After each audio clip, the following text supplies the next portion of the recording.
All right, guys, it is Rick Ginn, and it is Monday evening. So I hope you all had a fabulous weekend. So we are upon 2023, and I think today is a really fitting topic.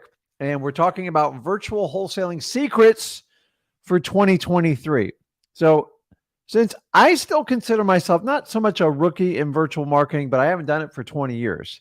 And I'm going to share with you everything I've learned since I started this journey, because it's something, there's something about when you leave your own backyard market and go to what we call a virtual market. It's a little bit scary and exciting at the same time. And I'm going to share with you the information I've learned from doing this and get your head right so you can do this. And most importantly, I'm going to share the tips that worked in my business in the very beginning and the ones I've adapted to today, and you can actually just copy what I do. So most of what we're going to talk, we go into great detail at freewholesaling.com, how to do your business locally and how to do it virtually. And that is the place you always want to start on it. So I'm going to put up right there for you. It's on the bottom there. If you are new to this channel, my name is Rick Ginn. I've been a wholesaler for 20 years, approaching 21 years, and absolutely love this business. And it's had a profound change in my life, my family's life, and especially, my son Zach's life. So if you are brand new to this course, go over to freewholesaling.com. We have a course in there. Don't be scared by the word course because it's free.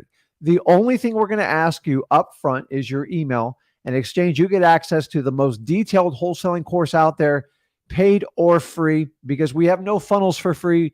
We just give you everything for free. So if you have any questions, use your comment section to the side of your screen, put in your question. If you can introduce yourself, let us know what market you're in. I don't know, you might make a friend. There's a lot of like-minded people here. It'd be perfect for you. And guys, make sure you are subscribed to this channel because that's the way you can be updated and notified when we go live. And please make sure, if you like the content, smash that like button. It helps us share this video with more people just like you, looking to get started or jumpstart your wholesaling business career without navigating through the landmines of all these gurus with little experience and big price tags. And for that reason, this is why we do it. So today, we are talking about virtual wholesaling secrets, and I want you to use these for 2023. And I hate the word secrets, by the way. So it's not really like trade bait type of deal, but there's a lot of like internal things because honestly, virtual marketing has only been around probably the last 7-8 years, like a mainstream. So I didn't start out doing it, but I did it because I could penetrate other markets besides my own South Florida market. So if you are in a saturated market like I am, I don't believe there are saturated markets. Whoever does the business best and the most consistent will always win. So don't ever be scared of saturation, but it is intimidating to start in places like downtown New York City, San Francisco, Miami, and so on and so on. So if you're in one of those places, this one's definitely for you. If you're looking to expand your business, you've already maxed out your local market, this one's definitely going to be for you. So I know a lot of people have like, between all the food we've eaten and everything we've done. So let's make this as fun and interactive as possible. Also in the comment section on the tippy top, I've pegged the top comment on there. If you want to join a live one-on-one mastermind, as I said, I will answer questions as long as I have people on here. So here's how we do it, guys. This is for real. I do this for free, but I do value my time. If you want to get on with the one-on-one mastermind, if you want to talk about a deal, if you've never done a deal, anything that has to do with wholesaling, and honestly, anything you want to do is if you want to talk to just me on anything real estate, I would love to talk to you guys about it. Just got back from a long fishing weekend, and I had a blast doing it. So I was still able to do my wholesaling. I was still able to write deals, follow up with my staff, and that's why we all do wholesaling. So if you want to do the one-on-one, the link is in the comments on the top part. Just click that. And as I said, I answer questions on the comments and then when we do the live. So what I want to do is I'm going to take about 20 minutes, just go through the teaching segment of this, and I will keep it as exciting as I possibly can. I appreciate everybody's well wishes for the holidays and the new year, and I wish you guys all the same. The main thing is, guys, don't take off 2 weeks like a lot of people are doing. Get your business organized, get everything in order, and be serious about what you're doing. But remember, the purpose of getting in the wholesaling for most of you is for you to get freedom of your time, which will eventually get you your financial freedom. So don't forget that. I've spent a lot of time with families. I know it's cold all over the country. I know you guys, we're not even going to do a temperature check today because like parts of Florida are in the 20s, which is obscene. So I didn't get below the 30s, but our home, our businesses are not designed for weather like this. And we have trouble heating it up. So I just took off my winter wardrobe jacket and this is where we're at on this now. So let me get into it here. Let's see here. Where did I put it? Oh, okay. Got it. So as I said, put in your comments. I promise I'll follow up with them. And they're just going to have to wait. So when we talk about virtual market, the most important thing is you have to define that first of all. And the first thing you have to understand on a virtual market is defined as any market not in your local market. So what is the difference? I look at a virtual market anywhere you would have to go spend the night and come back. So some people, like I consider anything outside of 75 to 100 miles a virtual market. If you can drive 50 or 75 miles, that's not really a virtual market. It's just more of a stretched market. I'm talking about literally when you hop state to state. And the first thing I always tell everybody is you have to be familiar with the local laws. And the first and foremost, to make sure you understand how closings work in that state. That is probably one of the biggest challenges that people have to deal with. Because if you don't understand how the closings work, you can't take a deal down. Some states require attorneys, some don't require attorneys, and make sure you are familiar with it and you are comfortable with it, because that is one of the biggest things you have to understand before you start any type of virtual wholesaling. So make sure you research your state laws. Make sure you are familiar with the protocol there. You can reach out to title companies. You can reach out to attorneys. Title company is going to be the preferred way to do it. And that's the best way. Before you dive into that market, you know how to attack it. So once you do that, I'm going to give you the first clue here. And this is a secret, but it's not a secret. And I want to share it with you now. There is a huge advantage over virtual market, over local market. And there's a huge advantage over a local market versus a virtual market. So I'm going to give you the obvious here, but you have to understand this. Speed versus location advantage for virtual wholesaling. Now, you don't have the location advantage when you do virtual wholesaling. You're not going to get it. The only way you're going to get it is with experience and time. That's something that you have to accrue on the calendar as you go forward. I tell everybody it takes about 3 months to really get efficient at doing a virtual market. Why? Because you have a huge location disadvantage. You cannot physically meet with people on the drop of a dime. So you have to know that going into it. Here's how you counteract that and how you beat it. It's speed. Speed kills in wholesaling. I've always said it. It's not just in probates, but in virtual marketing, you have to have the speed advantage. Well, Rick, what does that mean? When you have someone on the phone, you have to create a heightened sense of urgency. You don't have the luxury of driving over to the property saying, hey, can I write a contract on it? Can I look at it? You do not have that advantage, and you have to understand that. So you can get away with that locally, but I'm here to tell you, when you do it virtually, you have to keep them on the phone as long as you humanly possibly can, as long as they are a motivated seller, which you've qualified with the MCTP. And you have to become very proficient in speed, because you will be beat out by local competition. So let me give you an example. I learned this hard lesson when I started virtual marketing. I treated virtual markets like I treated my local market. And I'm here to tell you, I got killed the first 6 months I did, probably the first 9 months. You know why? Because I took my time. I'm like, I'll get somebody out there to look at the house. If it looks good, we'll write a contract. And before I knew it, there were other wholesalers, other investors, and other realtors that were just writing contracts on the spot. They weren't even looking at it. And I'm like, how can they possibly do this? Well, the reality is they learned speed and I learned speed from them. So when we do our local markets, we create the urgency still, but we have the power of going to visit people. So when you're doing virtual marketing, you have to hyper accent your speed. How do you get speed? It's really, really simple. You have to make offers. You have to make more offers than your competition. And how do you do that? You're going to have a massive amount of volume, because you are going to have to find what we call the low-hanging fruit in the first few months so you can become profitable, so you can reinvest back into your marketing budget, so you can make more money and make it easier. But in the beginning, it's hard because you don't know that local market. And so for that reason, you have to understand speed. So when you have somebody on the phone and they're motivated, you have to try to take them down right there. Now, it's going to take some time and some skill.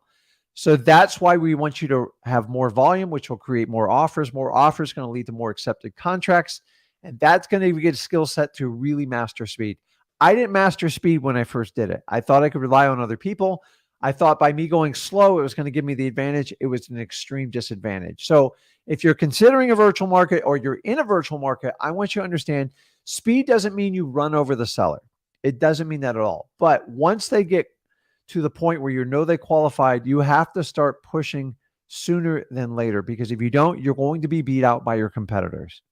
And then this is what I learned the hard way. I missed out on dozens and dozens of deals in the beginning because I thought I was doing the right thing by taking my time. The reality is when you find someone that needs to sell a house, you have to write a contract, you have to write your contingencies on it, and you have to get them to that finish line faster or you're going to be beaten out because you can't get in a car and you can't go do it. So we are much more proactive in writing contracts virtually. To be honest with you, I took a lot of my virtual strategies and I used them for my local, and it helped my business out tremendously. So you've got to understand the speed kills your location disadvantage. So you need to have the speed advantage. There is no way, in my opinion, you can do a virtual market without having a phenomenal speed emphasis. So if you take one thing from today's live stream, please understand that speed is everything. And that's how you overcome your location disadvantage. Also understand you don't really know relative prices. And here's the advantage of a virtual market when you do that. You have to write really good deals. A lot of times when we do it locally, we think we know what the value is and we get real close to it. When you're doing it virtually, you really don't know, and you have to rely on a lot of your software skills. And for that reason, speed is everything. More volume, more offers, more contracts that will help you get through that hump. On average, it's about 3 months. How do I know this? I learned it. If you don't use speed, you're going to quadruple the amount of time it takes you to be successful in a virtual market. So understanding speed, it's everything. If you don't understand how to do it, go over to freewholesaling.com. We teach you how to do it. You have to really engage your motivated sellers on the phone because you're not going to be able to do it in person. And don't be one of those people who say, oh, I'm going to rely on FaceTime and videos and Zoom. It doesn't work real well. I've just tried, but most people rather just take the deal down on the phone. And by the time you go to try to set up that call, if you disengage your phone call, you're going to create a problem with it. So speed is everything. Uh-oh, I gotta edit that. I had a typo here. Let's see. So let's see. Okay. The next one is you're going to have to learn what we call the virtual close. End of story. This is where I got absolutely killed because I didn't understand it. And I didn't know how to train my employees to do it. Closing people over the phone's a lot different when doing it in person. In person, you have a huge advantage. Why? Because 70% of all communication is nonverbal. Now, if I'm going to take that 70% away and now I have to negotiate with you, you are at somewhat of a disadvantage if somebody was local. So what do we have to do when we're trying to virtually close someone if we understand that's how we have to take down these deals? Number one, you have to understand You have to keep your seller engaged on the phone. So if your seller is committed to take action, AKA signing a contract, signing an addendum, or anything like that, go ahead and prepare whatever you're using, DocuSign, eSign, whatever it is, whatever. And that's just an electronic way of signing the contract. When you send it over to them, stay on the phone with them. I can't be any more like clear on this. You will lose more people virtually by saying, listen, I'm going to send you over an e-sign, a DocuSign. Go ahead and sign it and send it back to me. And then you're shocked when they ghost you and they wait 2 or 3 days and you don't hear back from them and find out they either listed the house or they went with another investor. I want you to understand, for you to protect against that, you have to do everything you can to keep them on the phone, keep them engaged while you send this sensitive electronic document over. We don't want to send blank documents over. And honestly, if they're going to pit it against you and use it against another investor, I'd rather you not give it to them. So by staying on the phone with them, number one, you can confirm they received your email. Yes, Rick, I got your email. Hey, you want to look over the contract together and let me know if you have any questions? Or would you like me to go through it to reiterate everything we discussed earlier on this phone call? Simple as that. Walk through it and just ask them, do you have any questions? Great. If you're happy with everything, all I need is your okay on that little checkbox. Just click there. That'll be your authorized autograph. Send it over and I'll go ahead and get the title pulled and we'll go ahead and get everything ready to go.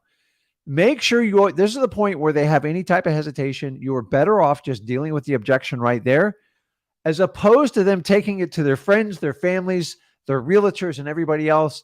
Why not just nip it in the bud? If you have them on the phone, I made a huge mistake by not doing this. And if you can understand this part, you have to do the virtual close. Do not leave it to blind luck sending in an email. See if they get the email. Sometimes it winds up in their spam folder, guys. We have to pull it out. So number one is you send it.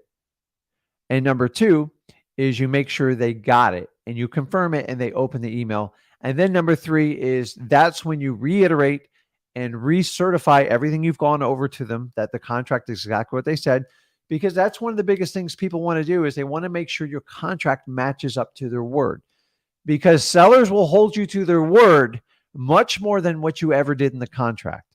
So if you told them this and you have a different sayings on your contract, if you told them you're buying it for 100 and then the price is 95, you're going to have a problem. So a lot of times people won't close virtually because they don't think what you told them verbally matches up to what you said on the contract. So if you'll just reiterate the contract, it will make a tremendous difference in your success of getting signed contracts. Once you do that, you carefully go through it. Some don't want to go through it all. Some want to go through it super fast. Some don't want to go at all. Just sign wherever you need to do. Find out what type of seller you have on that phone. On that phone, that's the time to do it. Not when they're trying to chase them down 2-3 days later, trying to figure out what they ever did with that contract. And you can protect yourself by doing the virtual close.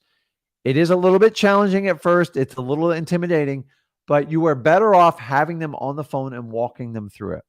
So find out when they're going to be available and set in a virtual appointment to do it if you can't do it on the phone.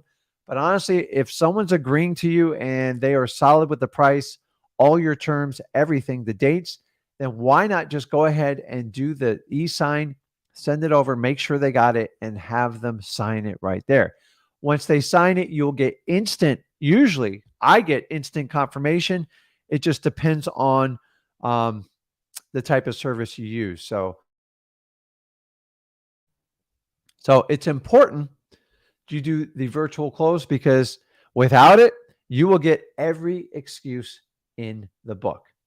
So the best way to do this, and by the way, this works locally too. If you've agreed and you've got to make changes and you send them an e-sign or a DocuSign, get them on the phone and have them walk through their email electronically signed. Guys, the virtual close not only works in a virtual market, it also works in your local market.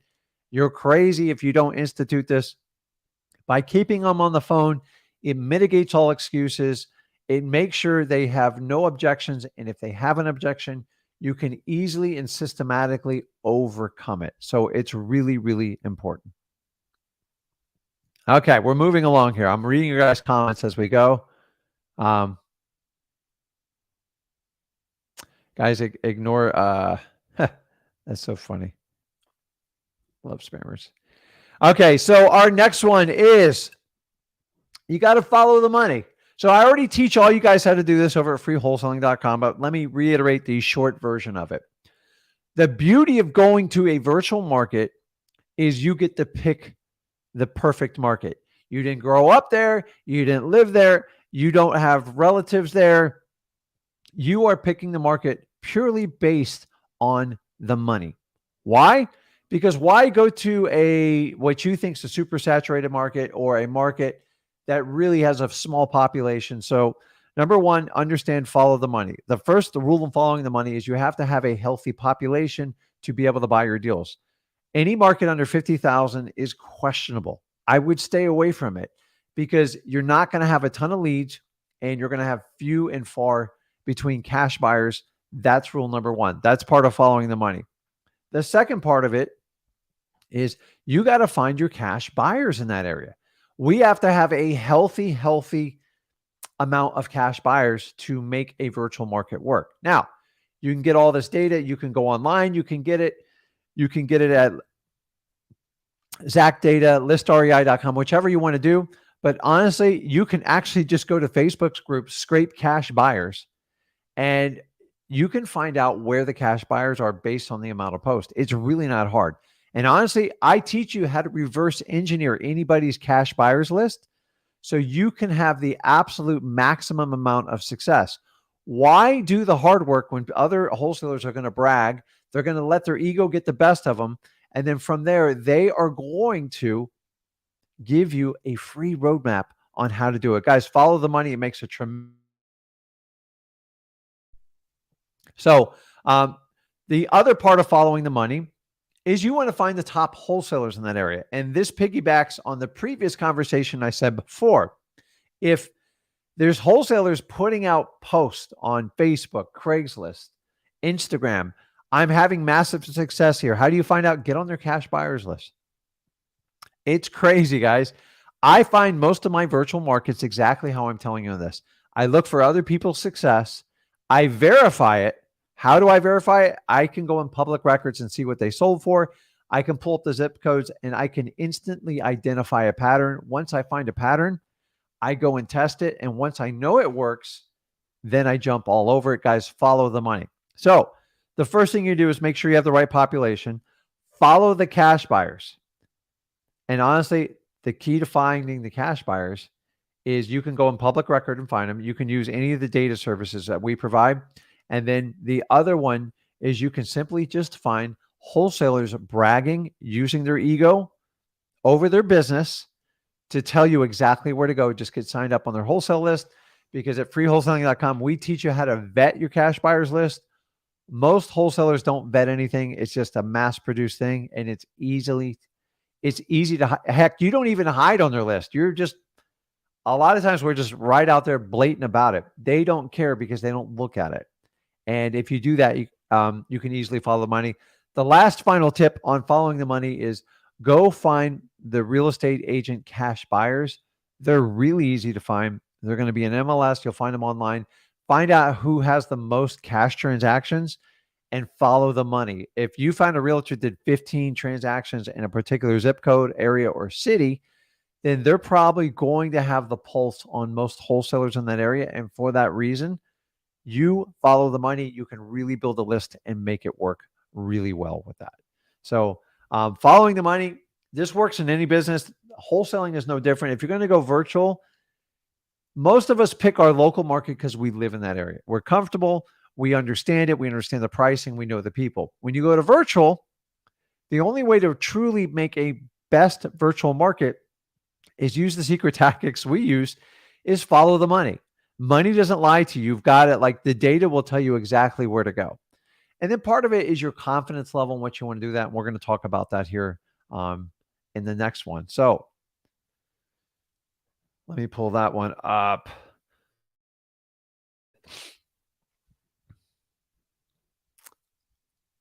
That brings us to the next one. Confidence beats experience in virtual marketing. Now, I know that seems like an oxymoron statement, but I'm here to tell you it's never been more true today than what I'm telling you right now.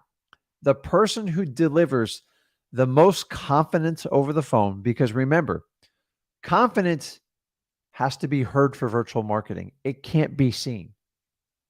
You are at a 70% disadvantage from a physical location person visiting you being on the phone.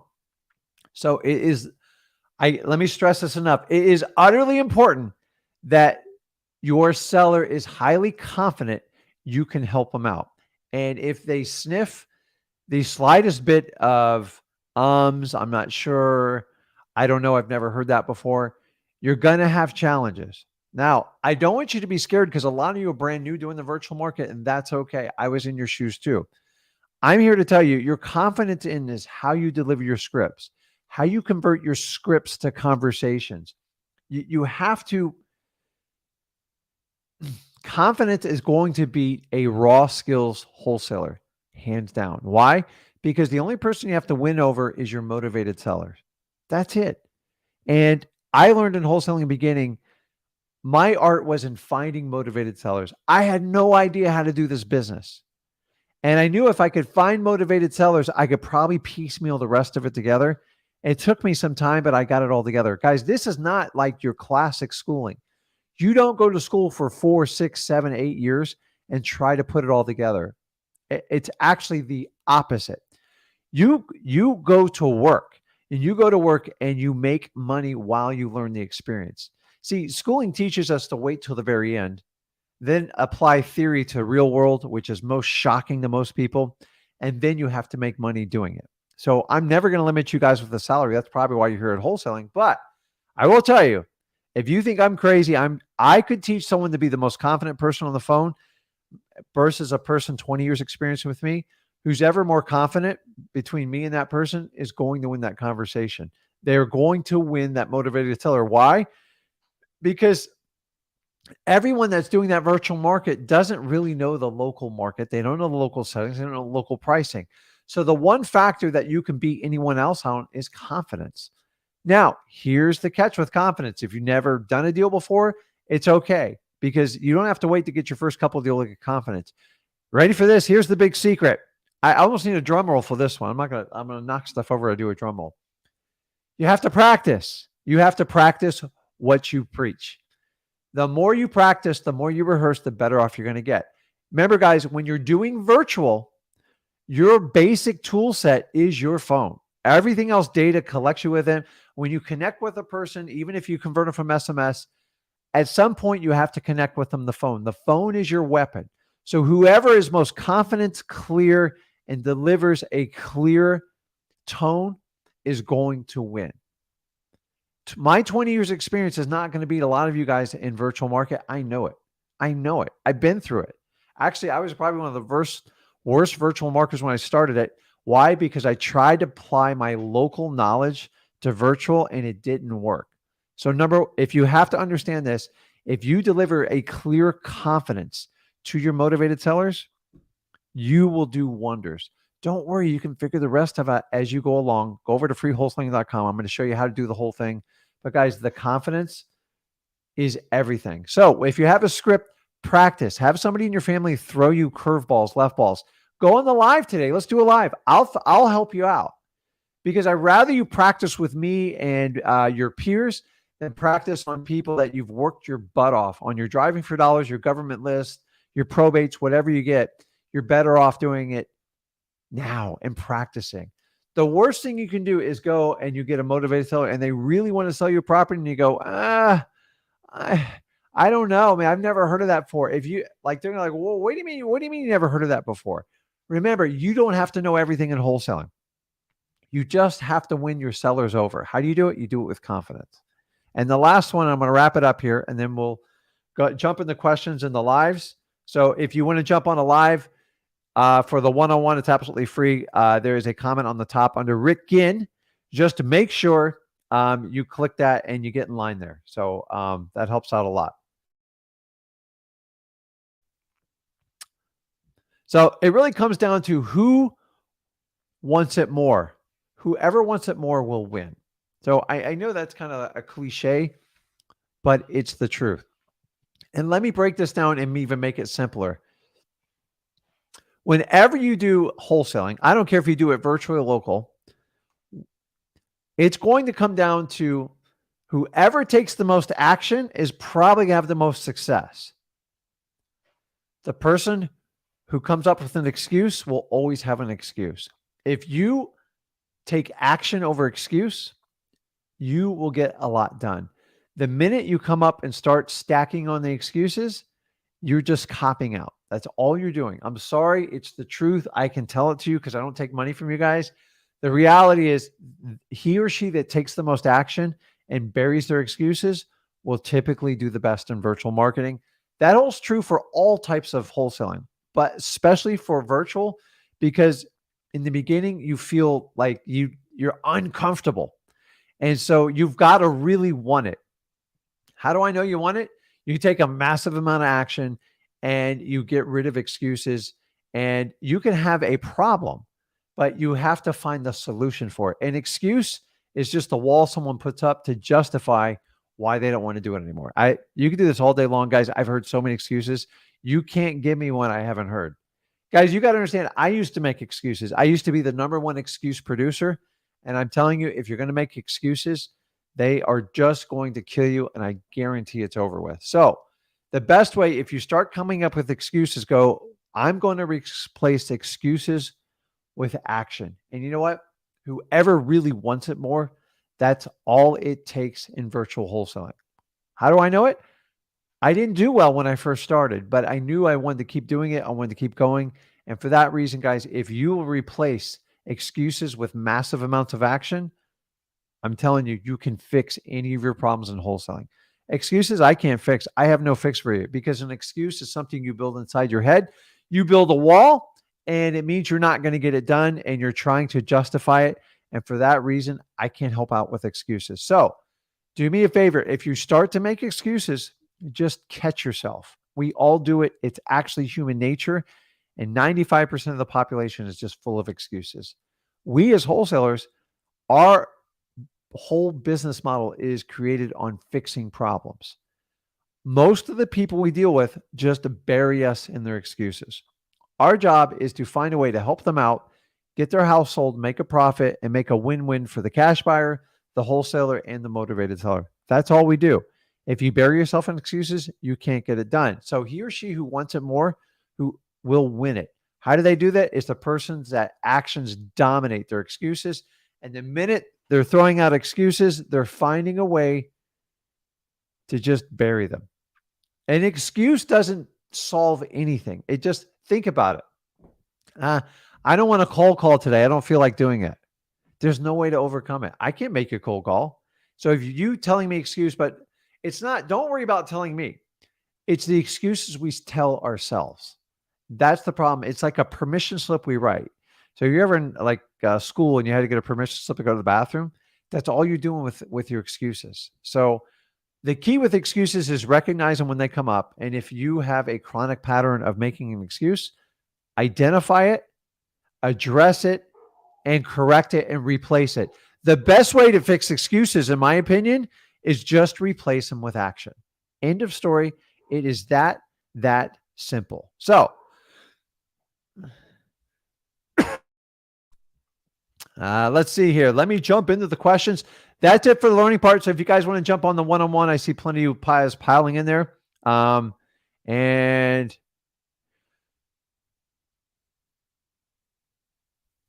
okay, I'm gonna get the ones I see that are related to it. People are asking me how my Christmas was wonderful. So a lot of time with family.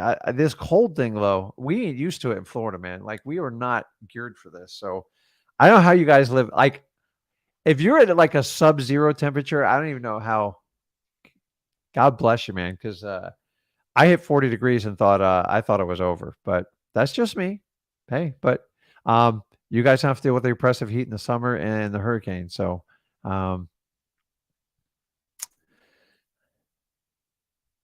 okay. Well, let's run through. Awesome. Okay. So James says, Rick, I've been following you for a while. I do have a few questions. How do you get in touch with the title company virtually? Everything by email. So the best thing to do is, with any company you're just starting out doing business, Obviously, you can't go and visit in person. So number one, do some research and find a title company. I hate the word investor friendly because it's beyond abused. Find someone that understands what your business is.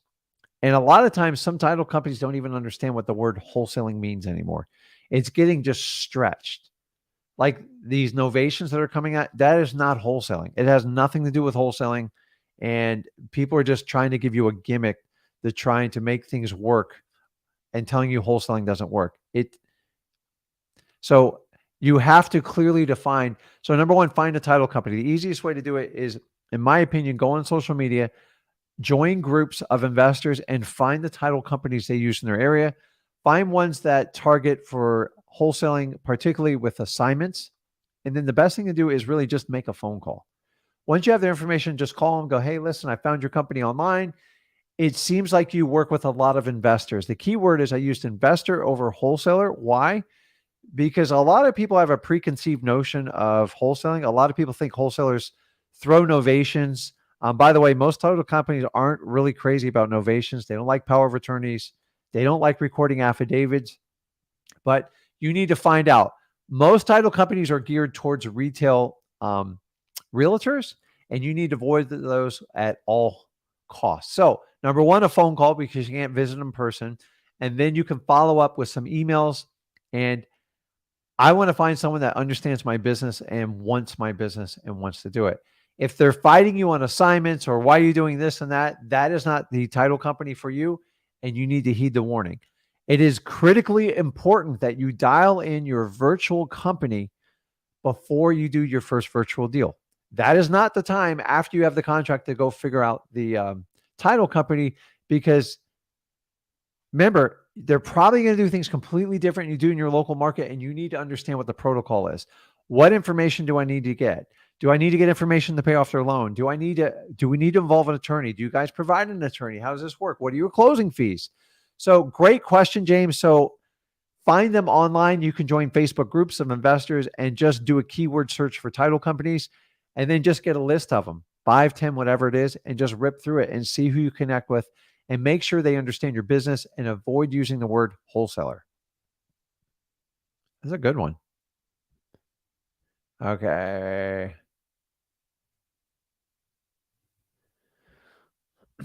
Happy holidays. Thanks a ton for sharing tips, insights, wisdom, and resources. We're just getting started wholesaling this month and looking forward to learning from the experts. So the key is here, as I can tell you, is, as I said earlier in this live, this isn't like school. So school, you wait 4, 5, 6, whatever it is, and then you go and take your theory and then you apply it to the real business world. And most people have a heart attack. It doesn't matter what business it is. And then you hope to make some money and keep like progressing the work. Wholesaling is different. You got to get your hands dirty. How do you get your hands dirty? You take a ton of action. He or she that takes the most action will typically progress the more. The key is you're going to make mistakes. You're going to make a lot of mistakes. The secret is not making the same mistake over and over. If you can find new ways to make mistakes, that's how you learn. And as you learn, you progress. You actually make money. You get closings. And by doing the action, you program in your nervous central system how to do deals by taking action. The problem is, if I took 1 or 2 years and taught you everything I knew about wholesaling, you would be overwhelmed by the time you took action. So it's easy to learn 1 or 2 skills, go out there, do some marketing, talk to motivated sellers, and get them all in. The reality is you don't need to know everything about wholesaling. Number one, you're never going to lie to your customers. And if you don't know the answer, you just get back to them. You reach out to your title company, your attorney, your partner, whatever investor group says. You come on the live, you go on Wholesaling Houses for Real, our Facebook group, and you get help. And once you get help, this business is easy. And I want you to understand, don't overwhelm yourself. Most people can get a deal within their first 90 days. The ones that take action will win. The ones that study till they turn blue, they get overwhelmed. They get a lot of anxiety. And the best way to overcome anxiety is by physical activity. Take massive amount of action. So good question there. I love it. I love it. Okay, let me pull up one more here, and then we are going to go online and get this going. Okay, where was that other comment? Let's see here. Ah, okay. I missed that one. Where is it? Oh, here it is. Michael says, "Hey Rick, what would you consider to be one of the most accurate virtual driving for dollar sites to use that have current pictures of the home?" So this gets a little bit when you say, so you're looking, okay, I get it. You're looking, you're doing the virtual. Honestly, I don't have an answer for you because I don't do it that way. The virtual for driving for dollars, one of the best ways you can do it, in my opinion, is just you can use all these different apps. So, like one of them we use is the DMZ with Deal Machine, DMZac, and you can check it out with that. I I got to be honest with you, I'm still blown away that you can even do this option. So I know there's a lot of options coming out there. It always comes down to who has the most updated picture. So of all the services you look at there, you have to find one that has the most updated pictures. The problem with some of them, they all feed off, a lot of them feed off the county website, some feed off the Google sites. It's who's ever taking the pictures. So if the picture's been updated, usually within the last 12 to 18 months, you can get an idea. If the picture's more than 2 years old, it's not really helpful because a house can go south so quick. On average, if you let a house go for 3 to 6 months, you can easily see it. Now, the question is, can you see it from a satellite photo? It just depends on how detailed it is. So I haven't used all the services. I've used DMZac. I don't personally use it. I just understand how it works. So try that out, give it a test drive, see if it works. But honestly, whoever has the most updated picture is who I would probably recommend doing that. So, good questions. Hold on. Let's see here. Okay. Let's jump into it. I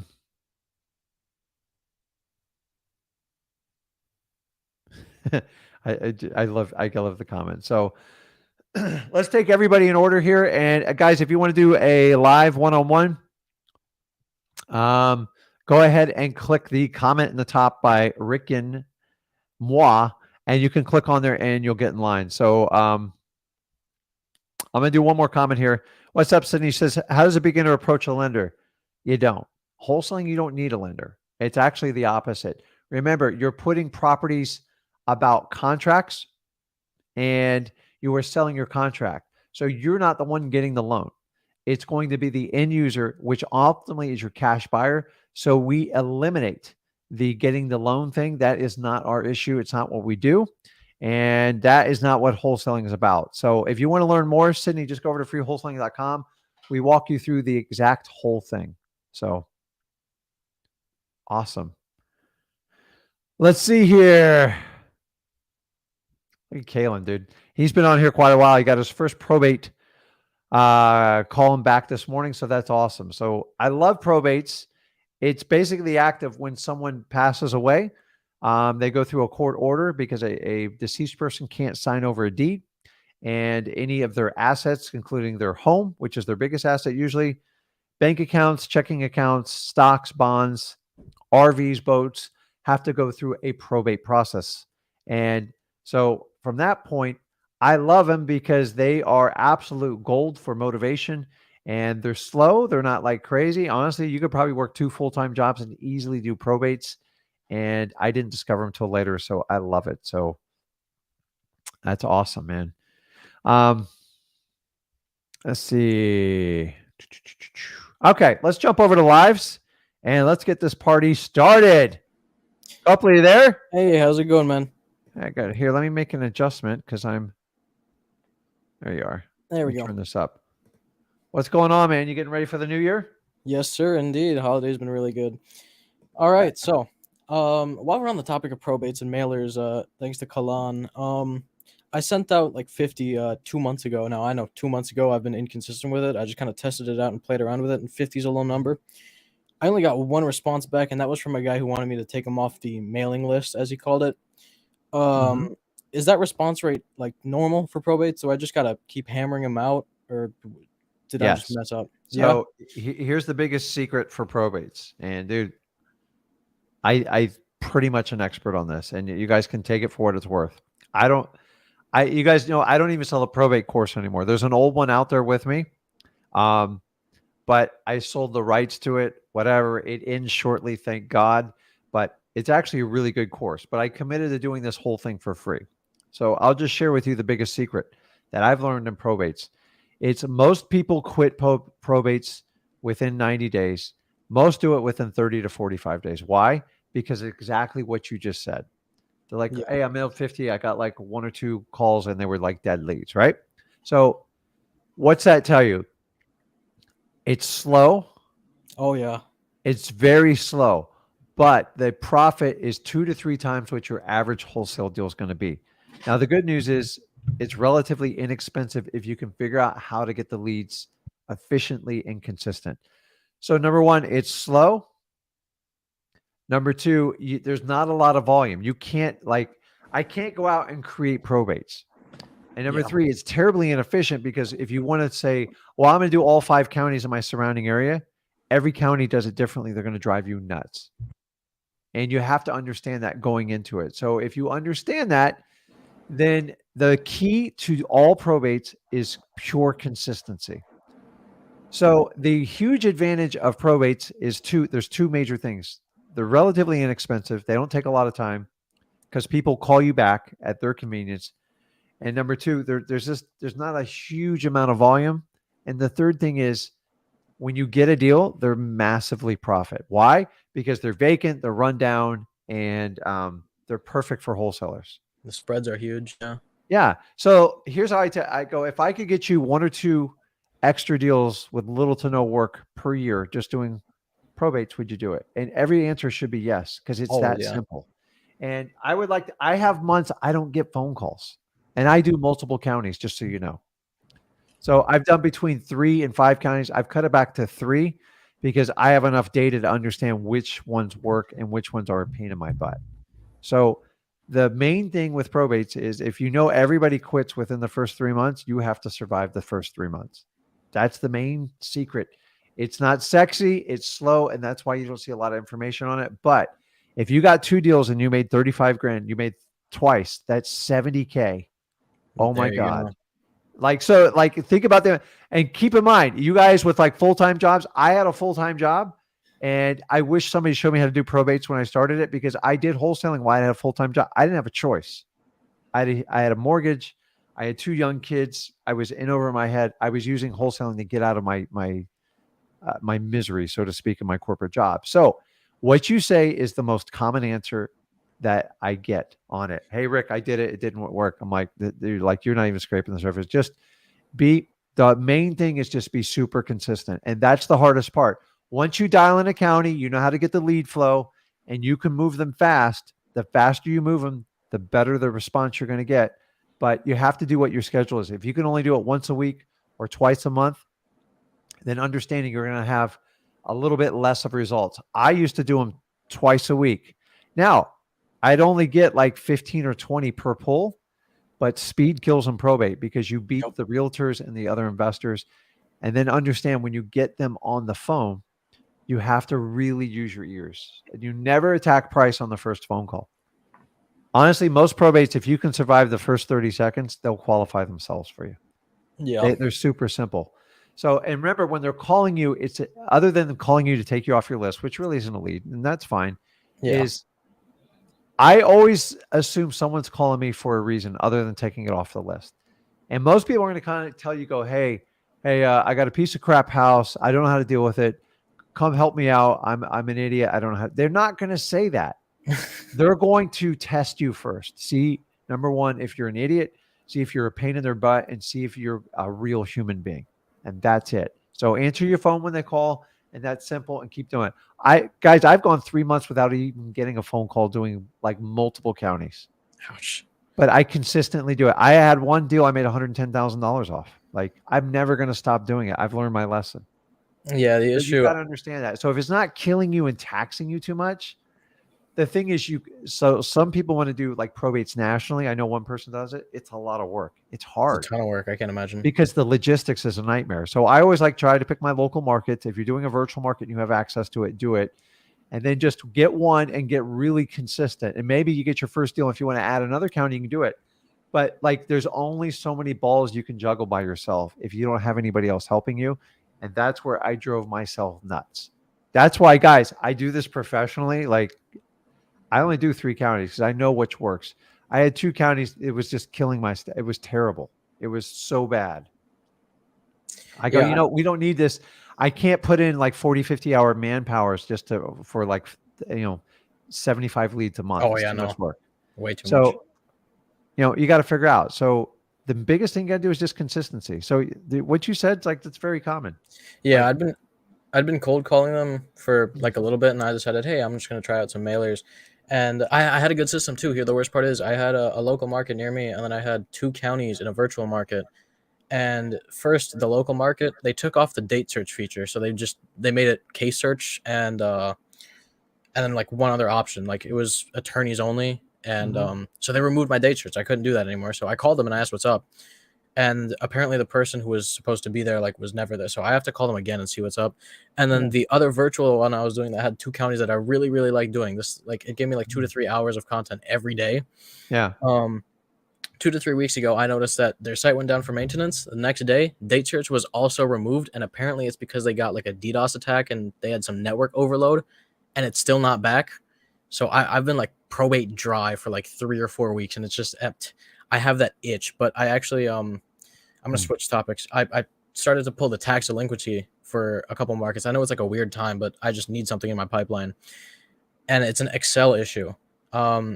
Batch only skips if you have the property and the zip code, or the property, city, and zip code in separate boxes.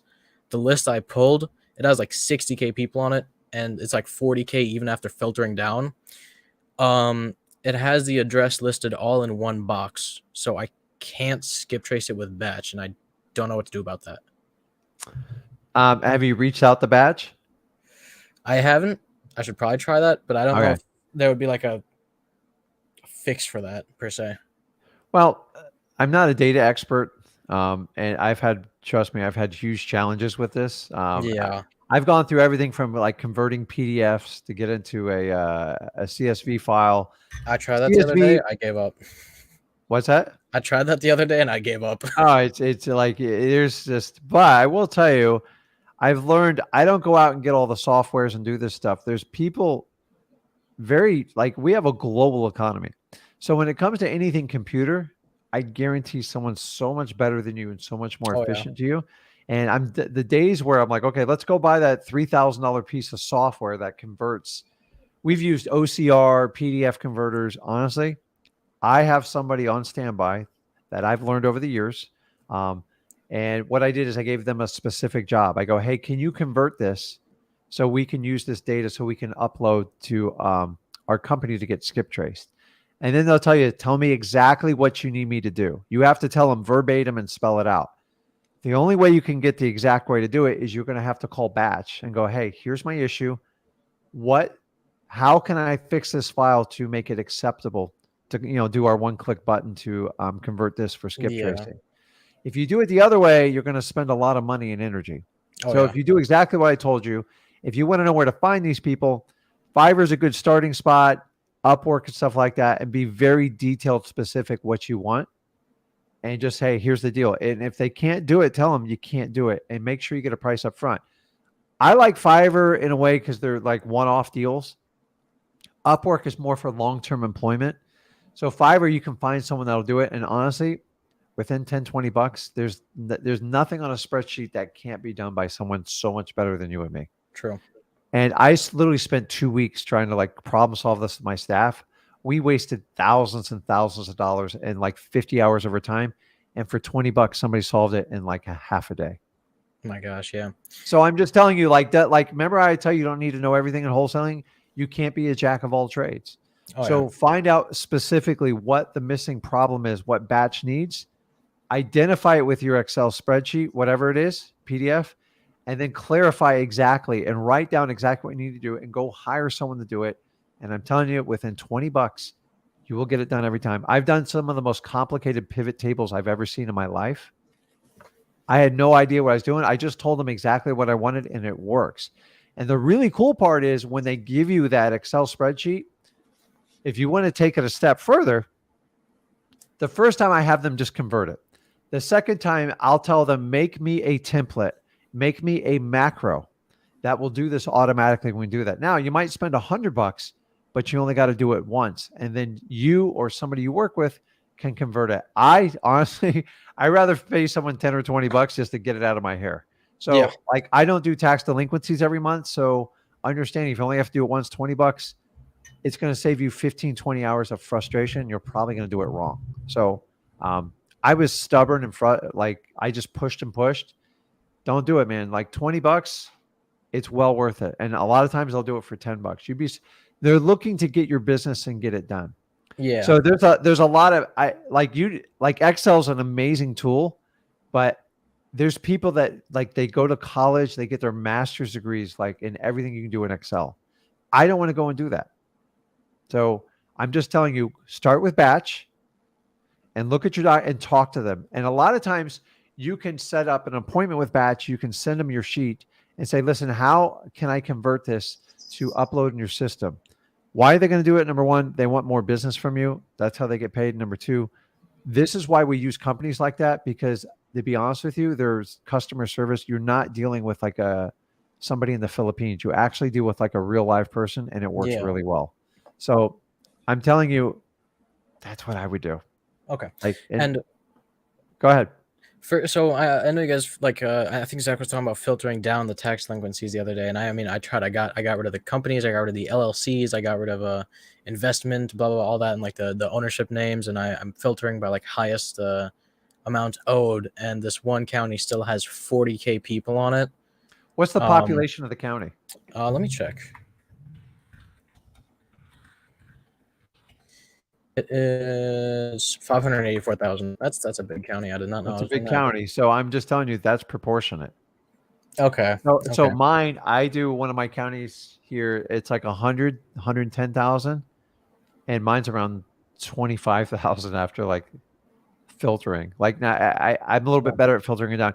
Here's the problem: I can't tell you specifically what to do because every county does it different. Yeah. So one thing you want to do is filter out any county-owned property. It's a waste of your time. Yep. It's going to be a huge part of it. You keep identifying like, okay, what is the bulk of it? Also, anybody that recently, I like to look for somebody that is at least 1 or 2 years behind.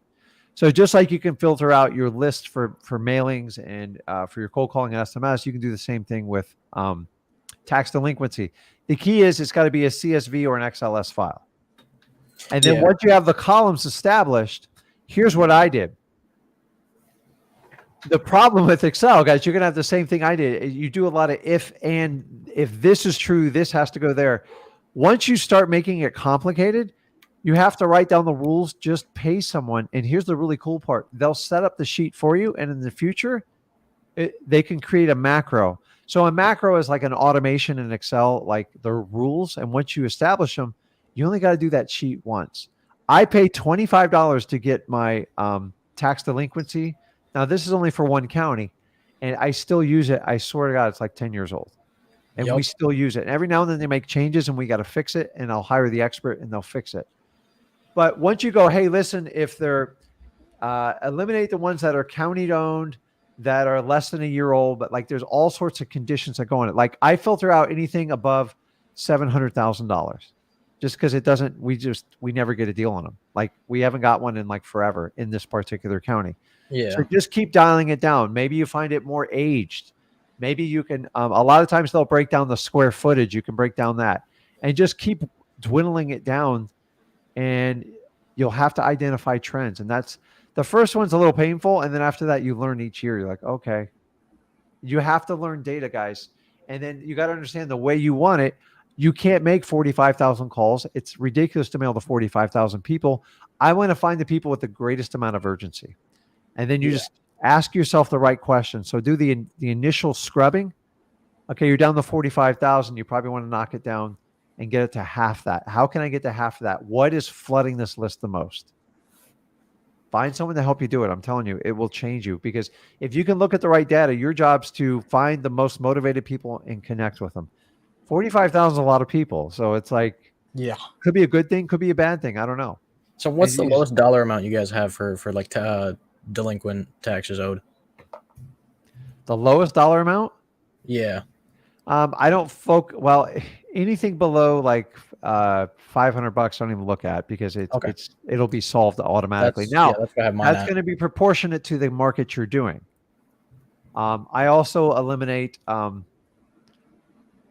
there's a lot of like, it's all, so we have certain parts of our county that I know that it just like nobody wants. And I can get rid of like 8,000 on that, because I get rid of I don't mess with vacant land on delinquent Yeah. taxes, because it doesn't work in my county. Now you might have a county where it works. I rather just chase vacant land in a different route, because Yeah. there's no there's no urgency for somebody with vacant land to like, they just don't care. They'll wait till the day of the auction. They don't give a crap. Because vacant land doesn't fall apart when it sits vacant, right? Exactly.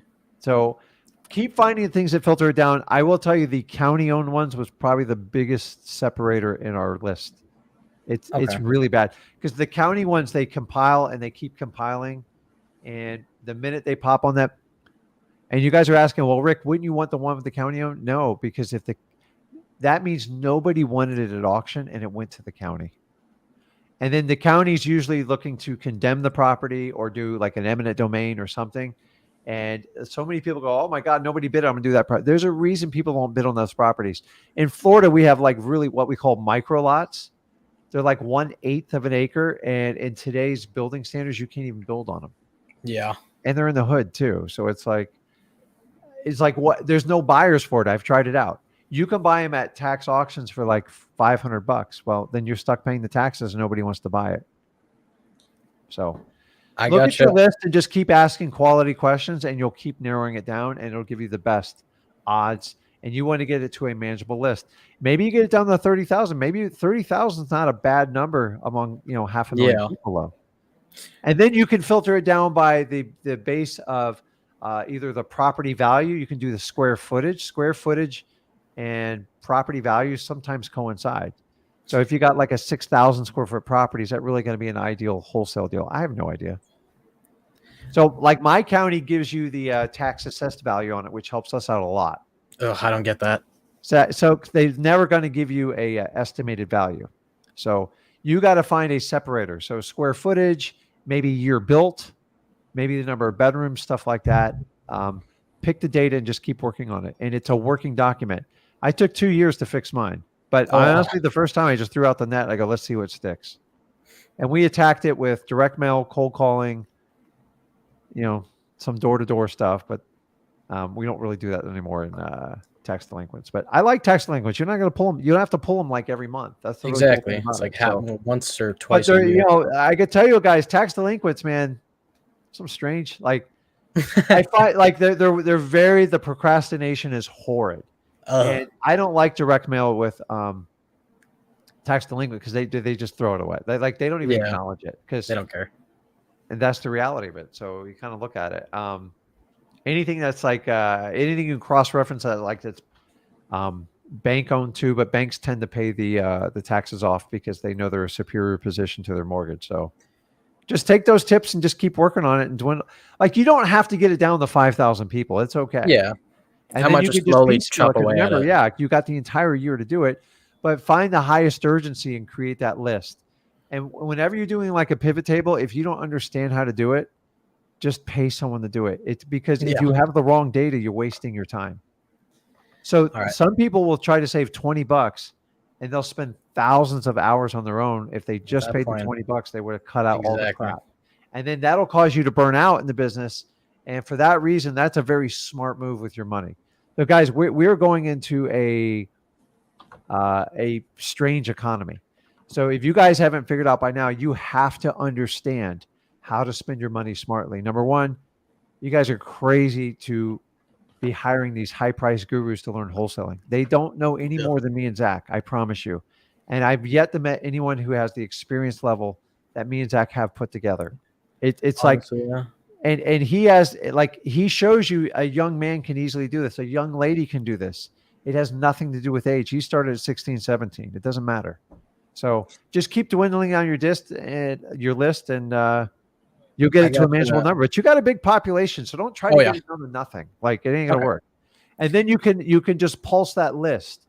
You can pick this section and just pick away at it over the next 3 Yeah. or 6 months, however you want to do it. All right. So can I get you on one last thing? Go ahead. So I have this really irrational fear of actually getting something under contract. I know it sounds insane. I've been at it for a little while. You guys probably know me from a while ago. I don't have my first deal yet because I think I could have, but essentially I'll find something and I'll start talking with them. It'll go somewhere, and they might seem a little motivated, get on the phone, talk a bit, and then it gets down to like pricing. Mm-hmm. And then, if I do get them to start to agree to something, I just get scared and I ghost them. This happened twice that at least I can think of. It was a small piece of land, like that hood land you were talking about that you can't even Mhm. really build on. Yeah. So I'm kind of glad I didn't even lock that up, because that's why I was concerned about that one. Dude wanted like 3,500. I said like, hey, let's do it for 1,700. I'll send you a contract. He said, yeah, sure. I just ghosted him. I never talked to him again. And then there was this mobile home park, and it was in a city with a population of only like 6,000, but I could have gotten it under contract at a cap rate of like 12 to 14%, which is generally pretty good.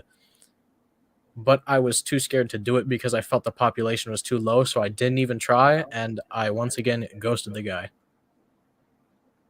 Okay, so you want my advice on this? So this isn't really a wholesaling problem, just so you know. I know this is like Where people get the confidence. Almost. Honestly, if I could spend all my time getting in your guys' heads, and then just send you the free wholesaling, that would work really well too.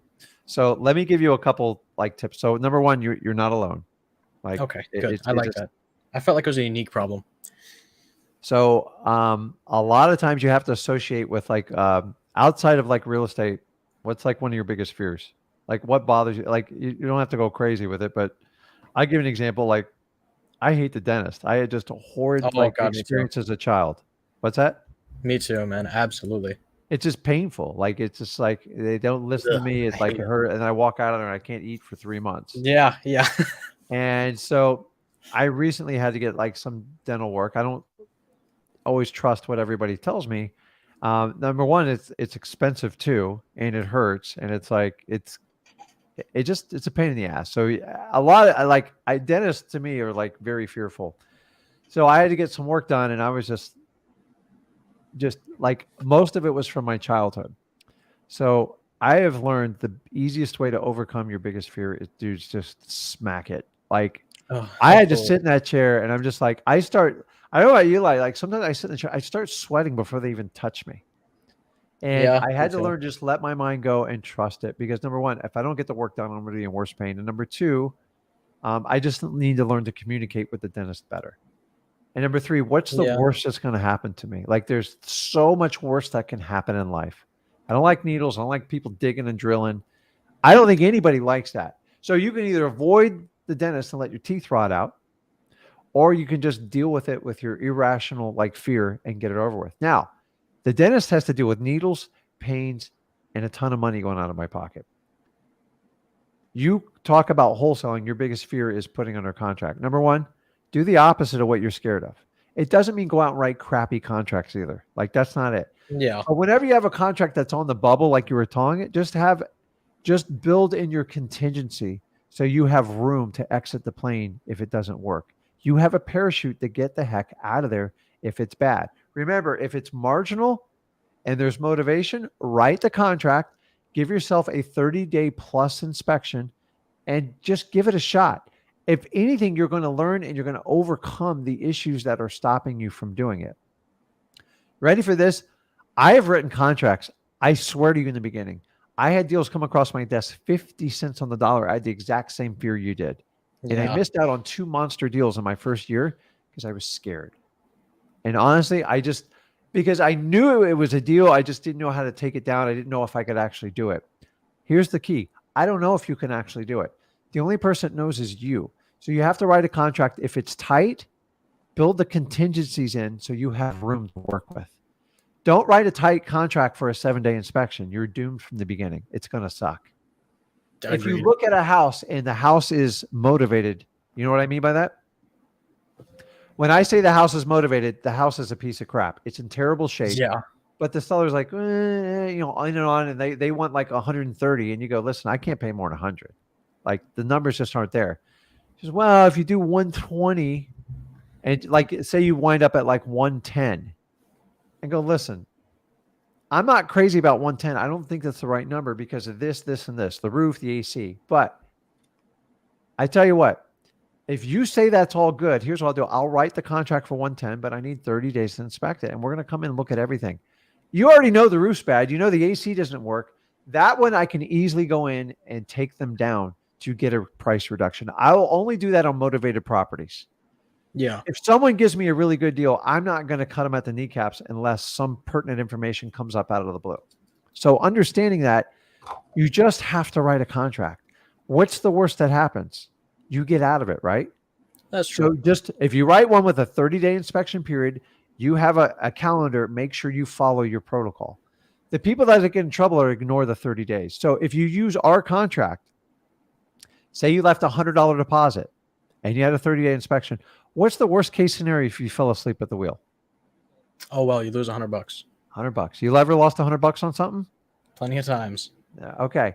So, and if someone comes around and gives you a smoking deal, like 50 cents on the dollar, I don't want you to beat them up like the person that is giving you a raw deal. Like if you know, like you need a $15,000 reduction and there's a hole in the roof and she or he's saying the roof's good, then you have to use the strategy. You have to save them from their own mess. Sometimes you have to bring in a third party and goes, that roof's bad. It's going to cost $15,000. I need a $15,000, $20,000 reduction. As opposed, sometimes the person will go, I remember training one of my employees and I went with him and we had a little old lady. She goes, I have no idea what this house is worth. It was just a beat up rental property she had. And the property was worth about 75 grand at the time. And I said, just ask her what she needs to get for it. Simple statement like that. My employee, his first day, you know what she spit out? She goes, well, I think I could take 15,000. Oh my God. He looked at me because we were going to do, where he was trained to do the haggle, so to speak. I just looked at him. I said, take it. Just take it. Take it. Like we can't go wrong in this one. He goes, well, it's $10,000 repairs. I go, I don't care. If somebody makes your life easy, make it easy back to them. When people beat you up and like work them, you got to work it. And that's how life works. If you've ever dated someone, you ever been married, you ever had children, it's the same thing. When someone makes your life easy, make it work for them. A lot of times in the beginning, I used to get confused when I had like older people. They go, I don't know what it's worth. And I'm like, you're lying. I think in my mind, you're lying to me. You're playing to me. Some people do that. And we have to be human lie detectors to figure out what's going on. Your worst case scenario is you lose $100, buddy. That's it. Like stop overthinking the worst case scenario. Because most people have the problem of just contacting them. So you're past that point. So you're in phase 2. You need to have the confidence just to get it done. Your worst case scenario is you get out of the contract and you spend a little bit of time, but I promise you, you will learn valuable lessons. Most people I've taught on this YouTube channel right here on these lives have failed probably their first 2 to 6 contracts. You just need to get it out of the way. You're going to get so sharp after that. It's going to be disgusting. Think of the first time you rode a bike. Did your mom or dad teach you how to drive a car? Yeah. It was a disaster the first time you did it, dude. Hey, like I said, the first YouTube live I did was I wanted to just cry and hide under my seat. It's just the truth. I sucked at it. I still a work in progress. We all are. But you have to get out there and help people. The only way you can help them is you got to write contracts. Now, that's not an excuse to write reckless contracts. The amount of contracts you write is not like an indicator of how successful you are. A lot of people in creative finance, they go, oh, I did a creative financing. I got a contract. I'm like, okay, but are you going to make money doing it? Sometimes they got to wait 5 to 7 years to find out if they do money. Wholesaling, we make money today. It doesn't mean all creative financings, you can make money today. I always teach people positive cash flow. So what you need to do is you got to write contracts. So the ones you're on the edge, just make a 30-day inspection period, $100 deposit. You can't get hurt. The worst is you get out of the contract. Worst, if you do nothing, it's $100 and that's it. There's no reason you should lose your money. Perfect. Okay. I mean, I think remember, all you need to do is find someone that will pay you more for it. Now, we are in a strange economy and a strange real estate market. The But it's opportunities not are going too to get hard. incredible in 2023. You're going to have to build your contract writing skills now because you got to be confident in it. So it's not like a private with 100, go write a contract for 90 and see that stuff doesn't work anymore. I've told everybody it's not going to work. I told people they were on a fairy tale ride the last 3 years. It's not even close to doing that. And honestly, for the last 7 years, the market's just been so insane. Nobody knows how to wholesale anymore. That's a Yeah. blanket statement, but it's the reality. So now we're all going back to figuring out what works. I love who gurus say, you got to make adjustments. No. You just got to understand wholesaling. We minimize our risk and we sell contracts that people want to pay us more. That is it. Why do we pick wholesaling? Because would you rather do garage sales on $50 Pokemon cards, or would you rather just take the biggest asset you can flip and do real estate? I'm just telling you, hands down. I used to do the little garage sale thing. It was a nightmare. I hated it. I hated every minute of it. I hate it. Like, you're going to haggle. Here's the secret. You haggle more to the garage sale than you're ever going to do with a motivated seller. And like a lot of people go, well, I can't find anybody who wants to sell their house for the right price. You have to go through a lot of people. Oh yeah. If you guys ever watch the show Gold Rush, they dig like hundreds and thousands of tons of dirt to get a speck of gold. You're doing the same thing. But you notice they get better and better. And the ones that don't figure out, they always go out of business. The ones that figure it out, they get all the gold. It's the same thing. So you need to just do the opposite of what you're doing when it comes to writing that contract, and just have rules. Long as Rick says, as long as I have a contingency period and a reasonable deposit, I'll be fine. But I'm not even worried about your deposit. It comes down to your inspection period. That's it. Pretty much, yeah.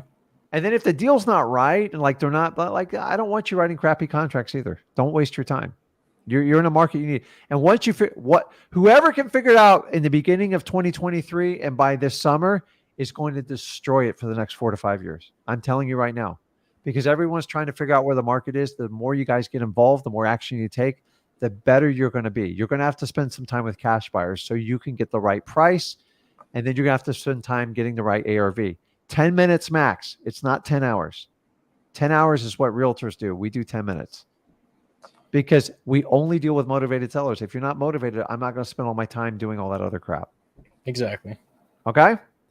Perfect. I appreciate it, man. You got it, man. Just get over your fear with it. Cause I still, like the dentist, I still have to like talk myself off the edge, but I'm like, I have to do this. And if I can do through the pain, the drilling and the needles, which is all three things I freaking hate, what's the worst that's going to happen to you?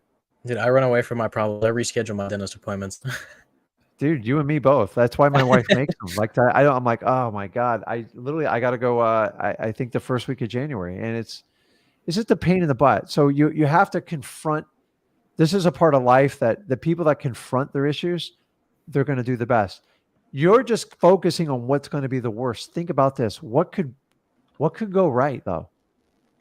You can make an extra 10, 20 grand. You need it. Let me tell you, when you get one deal, your confidence level will shoot through the roof. Even though you have confidence to carry it, I'm just telling you, it is a feeling that no money can replicate. I don't even care if it's $1,000 or $100,000. The fact that you can take the theory and make it actually work. The problem is most people stick in the theory side and they avoid the action because it's uncomfortable. If it's uncomfortable, you're going in the right direction. So you're not allowed to ghost anymore. They're going to ghost you enough. Trust me. You need to follow up and get people done. So you have the tools to do it. Just go out and do it. I appreciate it, man. Thanks a lot. Okay, man. Have a good one, man. See you. Vince, what's going on? Good. How you doing, man? You staying warm? Yeah, man. It was a tough weekend to say the least. So what's the temperature there? Well, I'm in Central Florida, so I'm in the it's cold. Terrible here, the cold storm like you. Dude, the cold just goes through my house. It's like it's terrible. I can't get rid of it. I can't get my heater above like 65. It's like it just runs all day. I'm like I can't imagine the bill I'm going to get. I never see them, but it's terrible, man. What's going on, man? What can I help you out with? This month, electric bill gonna be pretty high. I think I'm gonna break the damn. I don't think it's working. I don't even understand how. I don't know, man. Like kudos to you people like in Sub-Zero, like I would melt. I got that thin Florida blood, man. I can't make it work. So What's going on, man? What can I help you out with? So it's three things. The first one, I got a showing tomorrow with the property. And I don't know if on your assignment contracts you have it. But I know the one that I got from one of the guys that I got a course from early, he has it on his. But a deadline for the buyer to sign it. So Yeah. like So, this buyer particularly, mhm, he wanted to get a deal done before everybody else comes shows the property. mhm. But I guess he thought he was being tricky, and he's gonna wait till he sees it tomorrow, and then so if somebody gives a higher number than him, he's gonna say, "Oh, I already got the agreement." So you're talking about the assignment contract or Yes, the sir. sales contract? The assignment? This time, yes, sir. S- So did you give him the assignment contract? Yeah, he never opened it because I sent it because I know via DocuSign it shows where basically they open the email, right? So I'm guessing he's going to wait till after he sees it tomorrow. Yeah. He's gonna he actually just texted me now talking about send it again. Well, But maybe he yeah, didn't get so it. I don't know, but I'm not gonna send it to him right now. I'm gonna wait till Yeah. tomorrow. So I mean, what here's would what you you gotta think? understand. A couple things on this. Number one, when you do like an email, you'd be shocked, especially over the holidays. People are like really lazy with their email. Some people have to sort out with spam. Mhm. Number one is don't overreact. Maybe he just didn't get it. That's the first thing. Number two, on my contract, um, there is a spot for them to, um, there's an expiration on it. And the signature is not even the big deal. Mhm. The most important part is when they drop off the deposit. So I've had this little game that people have played with me where Mhm. they sign the contract and then they do the checks in the mail type of crap. I can't stand it because what good's your signature without a deposit? It's like, so I'm optioned and you don't give me any money. So on my contract, there's a spot on there. Mine, I have a default on there and you can change it if you want. It says if you don't put a deposit within 24 hours of signature, the contract's void. The third way Okay. to protect yourself, if you want to do it, is this is it's not slippery, but it's a way to protect your interest is always you can have them sign first. And then sometimes some people won't sign it until they get the deposit. That way you're not obligated to it. I've had it's not I just sometimes you have to do it in some markets to protect yourself. So like when you do an e-sign, make sure he signs and then you don't sign until you get the deposit. That way, if you do get a higher offer or they start playing games with you, then you have options. But like you always want to do the right thing. If you commit, here's what when I'm sending somebody an assignment agreement, they've already agreed to everything. Like, and I want to get it wrapped up in 24 hours. When they Mhm. drag on, it's a nightmare. And you need to heed the warning because they're probably not going to be a very good buyer. So just on my contract, it says you Mhm. got to leave the deposit within 24 hours. I don't know if it in e-sign because I don't do them. I have somebody on my Mhm. staff that does it. I don't know if you can put an expiration when you send it to them. Like you got a 3-hour window. If not, this email like blows up, like goes away, you know? If you have that option, you can do that. I don't want an assignment contract hanging out there because it's bad enough we have to do this with contracts with sellers, and sometimes we have to do that. When it comes to a cash buyer, they should have already made their decision and determination.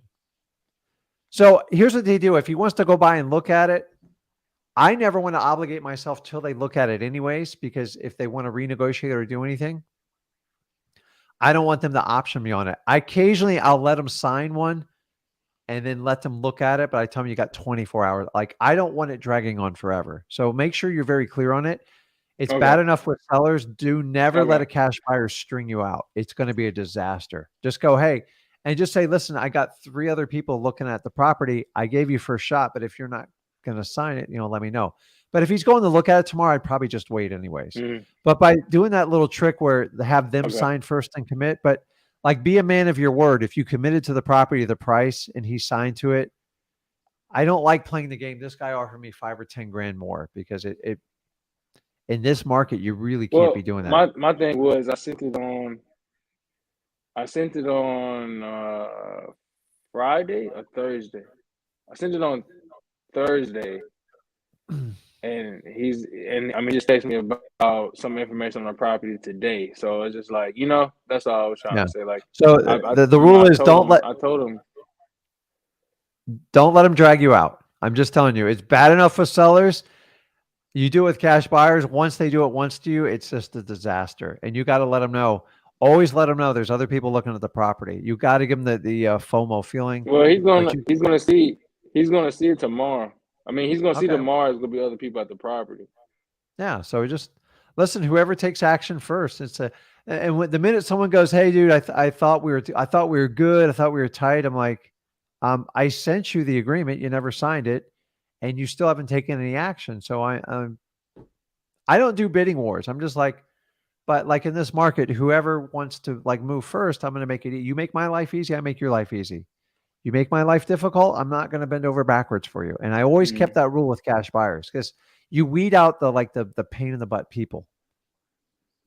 And by the way, that's why I don't sell to a lot of wholesalers anymore because they drag me out more than anyone. I do not let a wholesaler, they're not even allowed to look at my assignment contract until there's a deposit at the title company. I'm not, because I don't want to even go over my contract with them. I go, hey, I have a contract. It's for 150,000. It expires this. You need to close by this date. And that's it. Take it or leave it. Do you want it? They look at the property and they come back, hey, I want it. That's great. Go by the title company, drop off your $5,000 non-refundable check, and she'll have a contract there waiting for you. I used to do it the other way. Oh my God. Weeks would go by. Oh, I don't know what happened, Rick. I wired it. I mailed it. I'm like, you know what? And then I find my property being marketed all over the internet. He's like, I haven't found a cash buyer yet. I'm like, if you just told me that up front, I would have told you I'm not going to let you do that. So, and I don't mind working with other wholesalers. When I first started this business, most wholesalers sold my deals for me. I was so good at getting motivated sellers. I didn't spend a lot of time with cash buyers, but today's age is a little bit different, man. You got to be very, very cautious. So don't let them stretch you out. What else you got? The second and last thing is basically, so I was trying to get this other property on the contract. The owner of the property, we reached a number. I went to go check out the property. But he's heavy and really big on using his own title company. So you know what I'm going to say. Today is closed. It's all to me. So, how good of a deal is it for you? Are you talking from the seller or your cash buyer? It's at least seller. So, is it a good deal? Like, is it just like borderline, or is it like, man, there's some. I'm at least make 10, because I know the market, and I already had some buyers. I talked to him about it, and he got it's such a deep discount. Like it's 20, almost 20 to 30 grand below the market value appraised on the county website. So, but it's not rule number one, I tell everyone, always try to use everything in your power to use your title company because it gives you control, the outcome, and it's very predictable what's going to happen. The problem is when you use a seller's title company is most of these title companies are geared towards retail realtors. They're slow. They don't understand assignments, and they're out for their client's own best interest, which usually is not yours. Everybody says a title company is neutral. They're not, guys. Like, I'm just telling you. And so I would test out the title company and talk to them before you do it. So is this virtual or local? Yeah, yes, sir, virtual. So you're just going to have to call them and figure it out because a lot of these companies, like, they freak out on assignments. And I would just ask them, you don't tell them who you are. Just say, listen, you guys handle assignment of contract from investors, and see what their temperature is. And if they start like, oh my God, isn't that illegal or something? You already know what's going to happen. You do have the option of doing a double closing or it's going to eat into your profits. So you just got to find out if they'll allow you to do it. And number two is the stressful part is even if they say yes, they'll do it. Vince, is you you get there and it's like, it's very unknown how it goes down. It's very like, not when you get there, you do it virtually. And like some people start looking at the paperwork, depending on how the title company presents it, becomes difficult. They're also going to probably have challenges because you're virtual. So find out if they can work with you virtually and if they're okay with the assignment of contract. And then, you'll have to make a decision. You are at a disadvantage when you have to use the seller's title company. The reason I asked for the profit level, if the profit level is big enough, I just tell you to do a double closing. And then a lot of the retail realtor title companies, they don't even like double closings because they think they're like risky, which is crazy because it's the double amount of business. So you're just going to have to size them up and see what you can get away with. Guys, I did this once on a deal I was doing. It was a short sale flip. I was making like a $95,000 profit. I had to agree to use the realtor's title company. It blew up on me. Not only did it blow up on me, it cost me 6 months of lawyer fees and pain because the title company, I had to take it from the title company because they couldn't close it. I took it to my title company, got it closed. And then they called every agency in the world on me and I got investigated. I was fine because they didn't understand what I did. They did not understand any of the paperwork and they thought I was doing something illegal. I wasn't. Just because you don't understand what I do doesn't make it illegal. And that's what you're going to get a lot of when you get into these companies. And that they're like, oh, yeah, assignment. And you don't want them to go, hey, so here's the one. If they are agreeable, make sure you know the temperament of your seller because they might see that assignment fee. So you better have the pre-talk with them a little bit and just say, listen, sometimes I buy these. I don't know what we're going to do with them.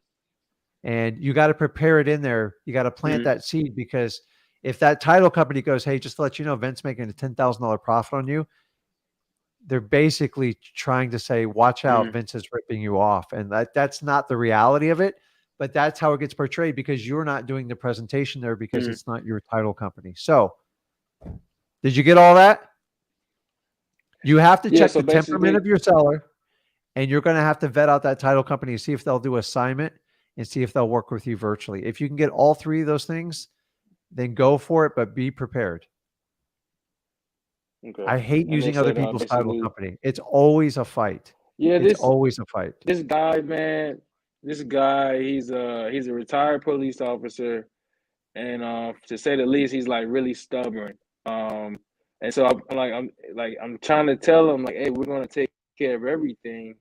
You don't have to worry about it. He's like, oh, I'm just looking out so many scams and stuff going on these days. I'm just trying to be rather safe than sorry. And I'm like, I haven't asked you for any amount of money.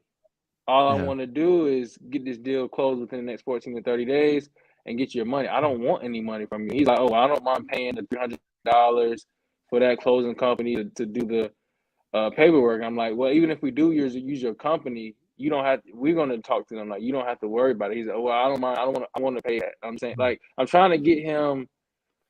I don't want to like force my way, but it's like if we're really gonna do this and make it happen, it's like everything can't go your way, and it's just like you can't pay. Like we don't need to pay for anything. I know. I don't know. Vince, I feel for you. You're going to have to make a gut call. If there's a big profit on the line, sometimes I lean towards doing it, but there's always a wild card when you do this. Somebody always objects to something, and it's almost out of your control because the problem is he trusts the title company and he doesn't trust you. And so that title company is not going to stick up for you. Yeah, I mean, he don't have to trust me. It's just the fact that if you're trying to get the money, because when my partner out there, he went on the like showing this to see the property, the guy was ready to get it going. Like he was like, "What's your offer?" Like what? Like you could tell he was very like motivated. But it's like, so you letting this one thing stop you from getting the money that you say you need. It's very I would just make sure that so you already have a contract with them? Say it again. I didn't hear you. Do you have it under contract? No, that's the only thing stopping us from getting on the contract. He the title company is we agreed on the number. I said, hey, I even had my title company that I use in that area to call them, reassure him. He's like, oh, well, I looked on the Better Business Bureau and they didn't have it wasn't accredited on the Better Business Bureau. And I'm saying to myself, like, okay, that's gonna stop us The doing bottom the line, deal. I Vince, haven't, is I haven't asked for no money. you can't make people do stuff they don't want to do. So you're going to have to assess your risk. Your biggest risk is Mm-hmm. him, the title company going, Vince is making $10,000 off of you. Are you okay with that? Because that's typically what's going to happen. And because it's virtual, someone's going to review it and go line item by line item. So what you can do is put it under contract. I always tell them, go, listen, if you use my title company, we pay all expenses. So maybe offer them a little more incentive for it. But if not, you can't make them. You're going to have to make that decision. Just make sure you understand they're going to point out the assignment of contract and just let him know you're making a profit. If he's okay with that, you can put it under contract. Give it a shot. I still do them, but I just don't like doing it. Like, it doesn't mean I don't do it. Okay. It just means I don't like doing it because it's a risk. So look at your risk. Okay. Sometimes we got to do some things we're not crazy about, and we do it. I have to deal with out-of-town title companies all the time. They're just difficult because they have no idea how we work and they complicate it. Mine's simple. So your biggest risk, if long as they do assignments, they'll work with you virtually, is going to be your seller going, why are you making a $10,000 assignment fee, Vince? What's up? You scamming me? And that's where you're going to have the conversation up front while you're doing it. So, right? I put it under contract. I'd give it a shot. Some purchase. Yes. So basically, you said some property that I purchased, some properties I give to my partners. I was saying, you said just warming him up. You were saying basically some properties you buy, some properties you give to your partners to purchase. Yeah. And depends on how much work it needs. Once we really get in there and look at it. So sometimes I'll assign it to one of my partners, which is the truth. Like, listen, I tell everybody I make a profit in what I do. Like, the ones that got a problem with, I don't even do a deal with them because they're going to cry no matter what you do. Okay. So all you wholesalers that go around and try to hide that you're making a profit, you're just doing a disservice. Most people know you're buying the property to make a profit. And long as you disclose that, then you're legally, ethically, and covered. I'm just telling you, you're going to have to do more in putting that in the contract. You're going to have to verbalize it with him because he could be a problem. He's got trust issues. Maybe it's one from his being a cop in the past type of deal, but I can't get over so you're just going to have to set some boundaries and some rules. So as long as he follows the contract and he's okay with it and he inks that contract, he can't go to his title company and dictate the terms. They got to follow the contract. So whatever you put in contract, make sure it's in writing. Because that's how it's going to go down. Right. Yeah, that's my thing. I told him he's like, oh well, I just have the paperwork for you to sign. I'm like, no, we don't do it like that. Even if we do business with your title company, we're going to take over the situation. And he's oh, well, I want to pay the $275, and I'm just like, you don't have to pay nothing. And he's like, I even take less if I use my title company. I'm like, well, you really take less money. Listen, I'm here trying to give you money. You want to take less money. You're trying to drag a horse to the water and make him drink. At some point, you're going to lose the entire deal. So you have to make a decision on it. It's like you're trying to do it for his own good but I get it. Like, people have insecurities, have nothing to do with you or the real estate. So somebody put on here, hey, Rick, why don't you do a blind HUD? Guys, try to avoid that. I'm just telling you, a blind HUD is a specialty skill that title companies do, where they create two different types of HUDs. And it's legal. Most companies won't do it, where one, like the buyer gets a HUD and the seller gets a HUD and they separate them. You can never tell them to do that. If your title company wants to do it, then God bless them. But don't be the person that asks for it, because that could be a problem if there's ever an issue with the transaction. Vince told me to do it. Rick told me to do it. No, I don't tell title companies what to do. I want them to do their business. I write contracts. They just give me clear title. That's it. I don't tell them what to do. I don't get involved with notaries. I don't get involved with the HUD. I do my job. They do their job. So just try to talk to them, and you'll have to assess in the end. Make sure you have everything in the writing in that contract, because that's what you're going to have to hold them to. Okay? Okay. You got it. Sounds great. I don't like doing them, but I'll do them. It's just, but at the end, if you won't do it, are you going to walk away from it? That's the question. So you got to figure that out. Yes, sir. Appreciate it, okay, Vince, call me back. Okay, man. I appreciate it. So guys, I appreciate everybody jumping on. Make sure you are subscribed to my YouTube channel, Rick Ginn. Go over and visit my son over in Zach Ginn. And obviously, you can always visit us at Flip with Rick and online at Wholesaling Houses for Real. I appreciate everybody, guys. Go over to freewholesaling.com, get registered there. You'll get your free course. I'll save you $10,000 in gurus. Guys, go out and get a deal while everybody's off. You guys go out and work your business, guys. Go out.